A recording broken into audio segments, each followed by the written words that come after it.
Hey guys, PC Outcast here. A couple of you guys were asking if I could go over my mod configuration. This is for the upcoming Rebel series. So I'm going to be releasing this a few hours before the first episode.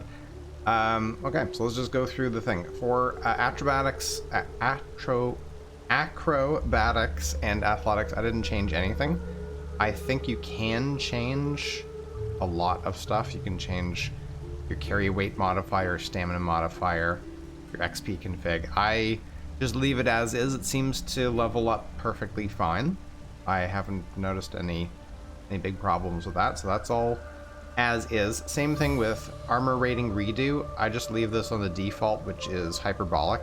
I don't change any of these other settings. Everything is as it comes out of the box.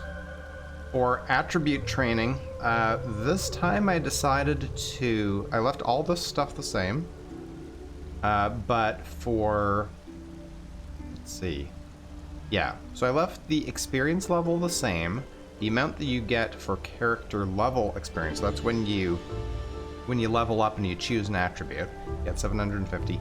I reduced the experience increment from 6 to 2.5, which is actually the lowest it can go. I actually wanted to reduce it to 0 so that every level stays the same, but you can't do that, so I left that like that.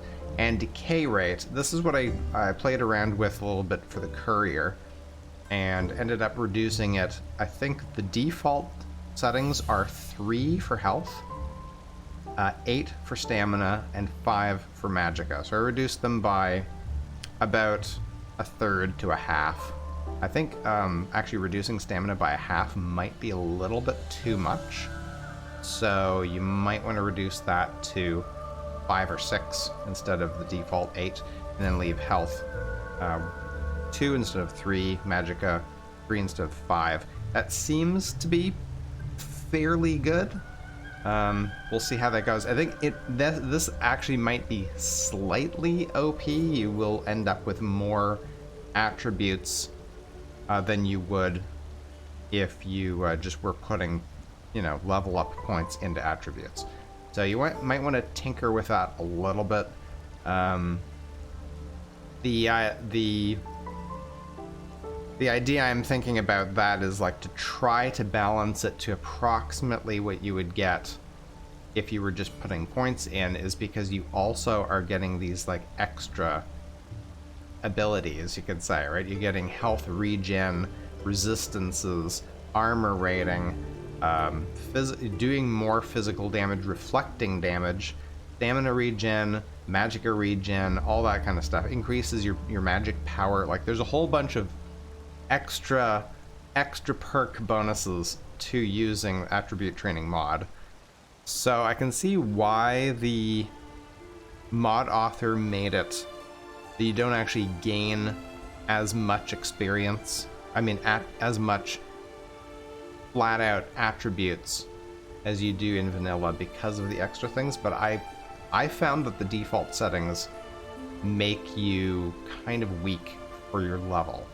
So that's very much a matter of personal opinion, so you'll have to just play around. I personally like to lean towards, being overpowered rather than underpowered, but that's entirely up to you. I didn't change anything else for levels, or really anything else. That's it, just the experience.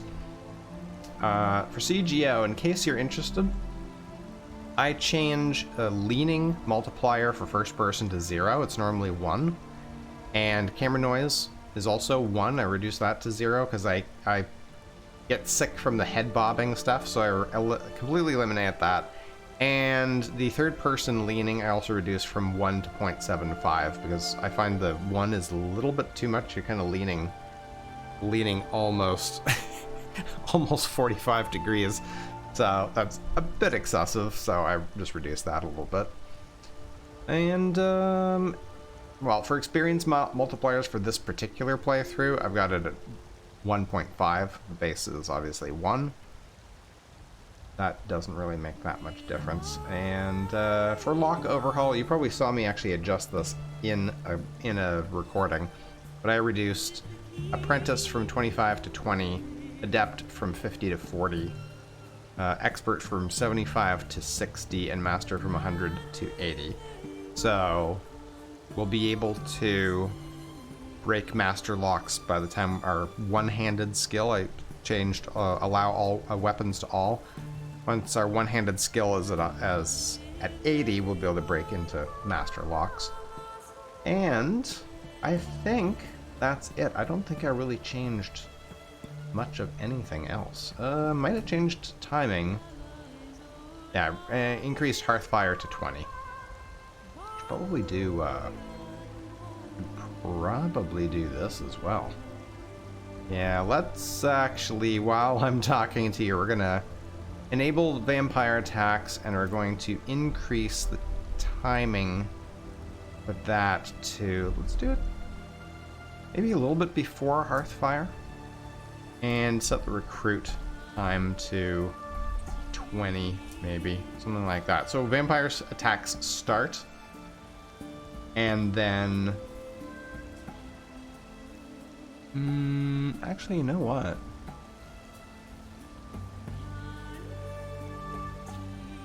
Use that to 17.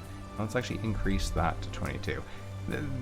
My thinking there is that vampire attacks start, then you get recruited, or a recruit offer into the Dawn Guard, and then when you're like, you know, word is maybe getting around that you're fighting vampires, then the Jarl of Falkreath is like, hey, would you like to buy a house in our area?